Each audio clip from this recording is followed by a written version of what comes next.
দেখছেন মধ্যরাতের খবর। কাদের মোল্লার ফাঁসির রায় কার্যকর করাকে কেন্দ্র করে নিরাপত্তার স্বার্থে ঢাকা চট্টগ্রাম রেল যোগাযোগ বন্ধ করে দেওয়া হয়েছে।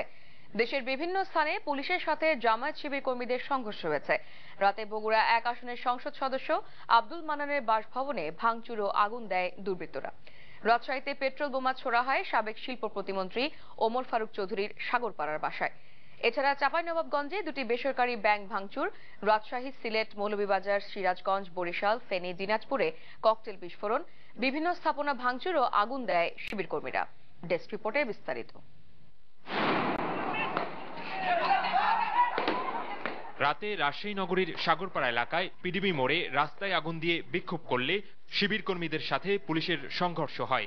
এ সময় বেশ কয়েকটি ককটেল বিস্ফোরণের ঘটনা ঘটে।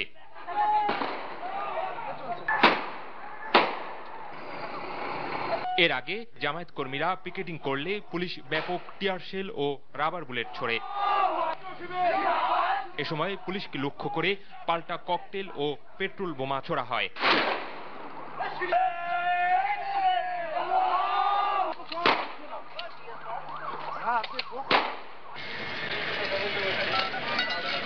বৃহস্পতিবার সন্ধ্যায় চট্টগ্রামের আগ্রাবাদে দুর্বৃত্তদের গুলিতে এক পুলিশ সদস্য গুলিবিদ্ধ হয়েছে। চকবাজার এলাকায় ককটেল ছুড়লে পুলিশের গুলিতে আহত হয় এক শিবির কর্মী। এদিকে দুপুরে চট্টগ্রামের আন্দরকিল্লা মোড়ে আওয়ামী লীগের সমাবেশ লক্ষ্য করে ককটেল বিস্ফোরণ ও সিরাজউদ্দৌলা সড়ক অবরোধ, যানবাহন ও বিভিন্ন স্থাপনায় ভাঙচুর, আগুন দেয় জামায়াত শিবির কর্মীরা।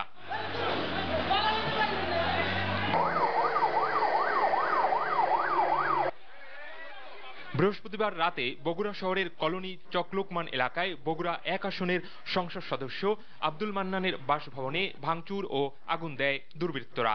ঢাকা বগুড়া মহাসড়কের 9 মাইল থেকে মহিপুর পর্যন্ত 5 কিলোমিটার সড়ক অবরোধ ও বিক্ষোভ মিছিল করে জামায়াত শিবির।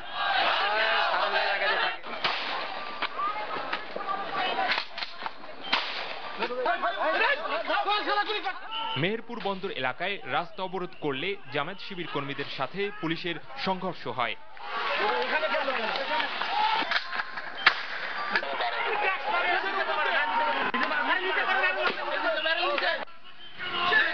বরিশাল নগরীর বিভিন্ন স্থানে বিক্ষোভ মিছিলকালে পুলিশের সাথে শিবির কর্মীদের ধাওয়া পাল্টা ধাওয়ার ঘটনা ঘটে।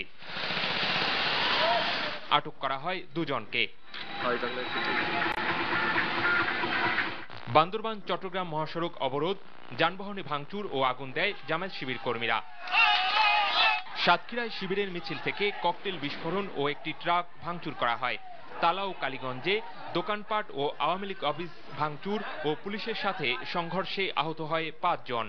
রামচন্দ্রপুরে পুলিশের সাথে সংঘর্ষে পুলিশ সহ 6 জন আহত হয়। নাটোর বাইপাস মোড়ে সড়ক অবরোধ ও শহরের হরিশপুরে কয়েকটি ককটেল বিস্ফোরণ ও বিভিন্ন স্থাপনায় ভাঙচুর করা হয়। খুলনা নগরীতে সড়ক অবরোধ করে জামায়াত শিবির কর্মীরা। এছাড়া টাঙ্গাইল, বরগুনা, মৌলভীবাজার, সুনামগঞ্জ, নওগাঁ, মেহেরপুর, চুয়াডাঙ্গা সহ দেশের বিভিন্ন স্থানে বিক্ষোভ সমাবেশ, মিছিল ও সড়ক অবরোধ করেছে জামায়াত শিবির কর্মীরা। শওকত করিম, এনটিভি নিউজ ডেস্ক। কাদের মোল্লার ফাঁসির রায় ঘোষণার পরপরই রাজধানীর নিরাপত্তা ব্যবস্থা জোরদার করা হয়েছে। বৃহস্পতিবার সন্ধ্যায় রাজধানীর খিলগাঁও এলাকায় কাদের মোল্লার মৃত্যুদণ্ডের রিভিউর আবেদন খারিজের প্রতিবাদে মিছিল ও রাস্তা অবরোধ করে জামায়াত শিবির। এ সময় সেখানে অন্তত 30টি ককটেল বিস্ফোরণের ঘটনা ঘটে। একই সময়ে পুরানো পল্টন এলাকায় মিছিল কর্মীরা মিছিল করতে চাইলে পুলিশ ধাওয়া দেয়। পরে শিবির কর্মীরা সেখানে গাড়ি ভাঙচুর ও ককটেল ফাটিয়ে নিজেদের ক্ষোভের জানান দেয়। নগরীর নাবিস্কোতে পুলিশের সাথে জামায়াত কর্মীদের সংঘর্ষের ঘটনা ঘটে। এখানে বেশ কয়েকজন আহত হয়। এখান থেকে 10 জামায়াত কর্মীকে আটক করে পুলিশ। এর আগে দুপুরে মাদারটেক এলাকায় প্রতিবাদ মিছিল করে জামায়াত শিবিরের কর্মীরা। এখানে বেশ কয়েকটি ককটেল ফাটায় তারা। মিরপুর 11 নম্বর এলাকায় শিবির কর্মীদের সাথে ধাওয়া পাল্টা ধাওয়ার এক পর্যায়ে সংঘর্ষের ঘটনা ঘটে। এখানেও ককটেল বিস্ফোরণ ঘটে। এছাড়া রাজধানীর বিভিন্ন এলাকায় প্রতিবাদ মিছিলের খবর পাওয়া গেছে।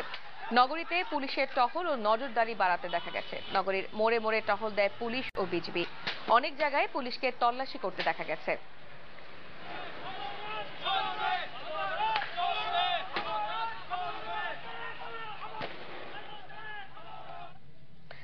সেনাবাহিনীকে আগে থেকে সতর্ক করে রাখা হয়েছে। পরিস্থিতি দেখে বৈঠক করে সেনা মোতায়েনের সিদ্ধান্ত নেওয়া হবে বলে জানিয়েছেন প্রধান নির্বাচন কমিশনার কাজী রকিবউদ্দিন আহমদ। কোন প্রার্থীকে লাঙ্গল প্রতীক বরাদ্দ না দিতে HM এরশাদের পক্ষ থেকে চিঠি দেয়া হলেও সিসি বলেন এ বিষয়ে সিদ্ধান্ত নেবে রিটার্নিং কর্মকর্তারা। রিপোর্ট করছেন আরাফাত সিদ্দিক। প্রধান নির্বাচন কমিশনার জানান, নির্বাচনকে সামনে রেখে কমিশনের সবগুলো কার্যালয়ে পর্যাপ্ত নিরাপত্তা ব্যবস্থা নেওয়া হয়েছে। চলমান আইনশৃঙ্খলা পরিস্থিতির উন্নতি অল্প সময়ের মধ্যেই হবে বলে আশা করেন সিসি। এ সময় সেনা মোতায়েন নিয়ে কথা বলেন তিনি। আমরা আগে থেকেই ওনাদেরকে অ্যালার্ট করে রেখেছি, ওনারা রেডি আছেন। আমরা এই ব্যাপারে শীঘ্রই সভা করতে যাচ্ছি, রিটার্নিং অফিসারদেরকেও আমরা মতামত নিব এবং তখন আমরা ডিসাইড করব যে এক্স্যাক্টলি কবে থেকে কোথায় সেনা মোতায়েন করা হবে। কোনো দুর্গম এলাকায় হয়তো এক দিন আগে হতে পারে, যেমন আগেও হয়েছে। কোন প্রার্থীকে লাঙ্গল প্রতীক বরাদ্দ না দিতে জাতীয় পার্টি HM এরশাদের পক্ষ থেকে সিসিকে চিঠি দিয়ে অনুরোধ করা হয়েছে, কিন্তু সেই অনুরোধের বিষয়ে কমিশন কোনো সিদ্ধান্ত নেবে না বলে জানান সিসি। এখানে তো রিটার্নিং অফিসারের সিদ্ধান্ত হতে হবে এটা, কেননা প্রার্থীরা তো আর আমাদের এখানে এসে উইথড্র করবে না, তারা তো রিটার্নিং অফিসারের অফিসে যে উইথড্রল দিবে। এদিকে বৃহস্পতিবার দুপুরে সিসির সাথে সাক্ষাৎ করেন সফররত ব্রিটিশ পররাষ্ট্র ও কমনওয়েলথ বিষয়ক সিনিয়র প্রতিমন্ত্রী ব্যারোনেস সাইয়েদা ওয়ারসির নেতৃত্বে একটি প্রতিনিধি দল। এছাড়া তথ্যমন্ত্রী হাসানুল হক ইনু নিজের ও তার পরিবারের নিরাপত্তা চেয়ে চিঠি দেওয়ার পরদিনই নির্বাচন কমিশনে আসেন এক কমিশনারের সাথে সাক্ষাৎ করতে। চিঠি চালাচালি, প্রতীক বরাদ্দ না দেওয়া, প্রত্যাহার, এই নাটক চলতে থাকে। তারপরে আগামীকাল 13 তারিখ বিকাল 4টের সময় জাতি স্থির হবে যে কারা নির্বাচন করছে। নির্বাচন কমিশনে আপিল শুনানি শেষে 37 জন প্রার্থী তাদের প্রার্থিতা ফেরত পেয়েছেন এবং বাদ পড়েছেন 4 জন প্রার্থী। আর শরীয়তপুর জেলার সবগুলো আসনে একজন করে প্রার্থী থাকায় সে জেলায় নির্বাচন করতে হবে না নির্বাচন কমিশনকে। Arafat Siddique, NTV news, Dhaka.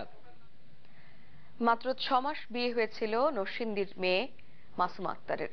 হাতের মেহেদি মুছে যাওয়ার আগেই রাজনৈতিক সহিংসতা কেড়ে নিলেও তার প্রাণ। 28 নভেম্বর শাহবাগে বাসে ছুড়ে মারা পেট্রোল বোমায় দগ্ধ এই ব্যাংক কর্মকর্তা 14 দিন মৃত্যুর সাথে লড়ে বুধবার হাসপাতালে চিকিৎসাধীন অবস্থায় মৃত্যুর কোলে ঢলে পড়েন।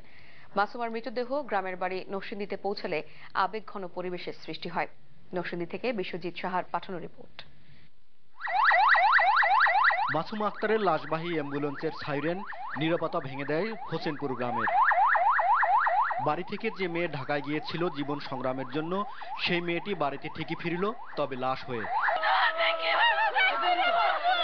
রাজনৈতিক সহিংসতা তাকে কেড়ে নিয়েছে স্বজনদের কাছ থেকে।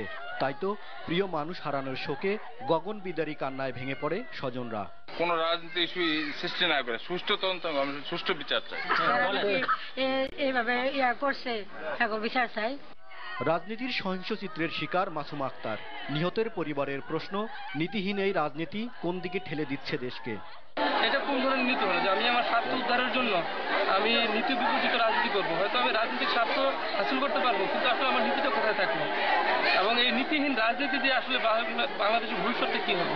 আগুনে ঝলসে গিয়েছিল মাসুমার সারা শরীর। তাই মৃত্যুর আগে স্বজনদের বলে গেছেন তার পোড়া শরীর যেন কেউ না দেখে। NTV news desk. মধ্যরাতের খবরে আরো একটা পূর্বাঞ্চল রিজেন্টন বিরতি। আরো খবর একটু পর। ভারতের পর অস্ট্রেলিয়াতেও অবৈধ হলো সমকামী বিয়ে, সোনিয়া গান্ধীর দুঃখ প্রকাশ। নাসিরের অলরাউন্ড নৈপুণ্যে 6 উইকেটে হার মুশফিকদের, 1 ম্যাচ আগেই সিরিজ নিশ্চিত এ দলের।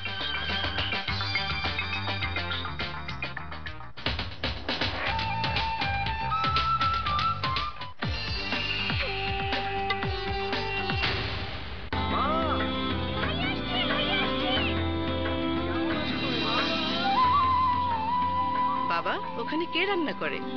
কেন, তুমি? খালি দুষ্টুমি।